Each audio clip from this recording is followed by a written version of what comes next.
Hello everyone, welcome back to my channel. Today, I would love to share some English words with you guys. Let's start with the first word, imagination. Imagination. Imagination ប្រែថាការស្រមើស្រមៃការស្រមើស្រមៃតើតើចង់ខ្លាចជាគ្រូបង្រៀនខ្លាចជាវិស្វករខ្លាចជាដុកទ័រឬមកក៏ធ្វើការធនាគារអញ្ចឹងតែអញ្ចឹង imagination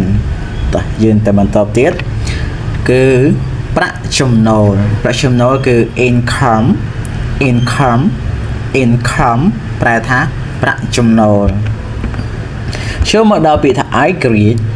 independence ប្រែថា I agree ពាក្យបន្តទៀតគឺបញ្ហាបាទគឺសំដៅទៅលើពាក្យថា issue បាទប្រែថាបញ្ហាវាស្មើទៅនឹង problem ណាបាទយើងសិក្សាពាក្យបន្តទៀតគឺផ្នែកខាងក្នុងគឺ internal ប្រែថាផ្នែកខាងក្នុងបាទតកតងទៅ internal នៃ receive អីចឹងទៅបាទតោះយើងទៅមកទៀតវិនិយោគអញ្ចឹងពាក្យថាវិនិយោគគឺយើងអានថា invest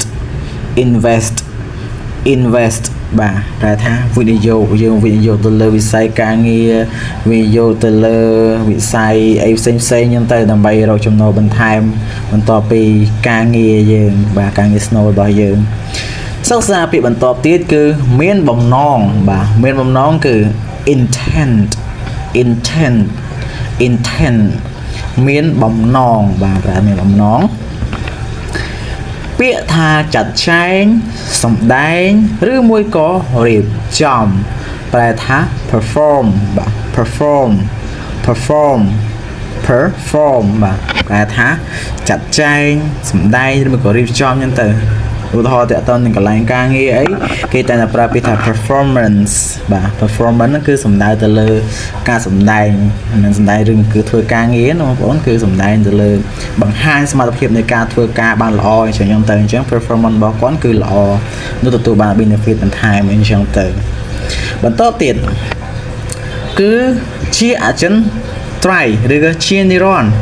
គឺយើងអានថា permanent បាទប្រែថាជាអចិន្ត្រៃយ៍ឬក៏ជានិរន្តរ៍ចូលដល់ពាក្យបន្តទៀតគឺភាពក្រីក្របាទភាពក្រីក្របានន័យថាខ្វះខាតជីវភាពប្រែអានថា poverty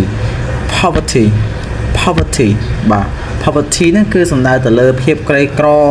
គ្រួសារមួយដែលគាត់ខ្វះខាតបុកខ្វះខាតក្រោយណាបាទមានទ្រព្យសម្បត្តិអីហ្នឹងគឺចូលដល់ poverty បាទចូលមកដល់ថាអំណាចឬមកក៏ថាមពលគឺ power បាទប្រែថាអំណាចឬមកក៏ថាមពលយើងពេលយើងអស់កម្លាំងទៅញ៉ាំបាយអញ្ចឹងទៅយើងមាន power បាទមានកម្លាំងឡើងវិញអញ្ចឹងទៅធ្វើយើងមានកម្លាំងប្រសើរជាងមុន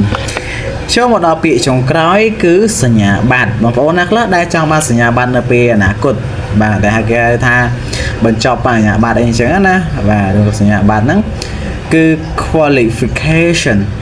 បាទខ្ញុំប្រែថាសញ្ញាបត្រខ្ញុំចង់បានសញ្ញាបត្រណាបាទ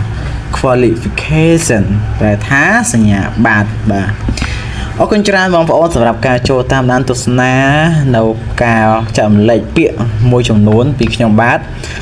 បើសិនជាមានកំហុសខុសឆ្គងសូមការអធិស្ឋានជួបគ្នានៅវីដេអូក្រោយទៀត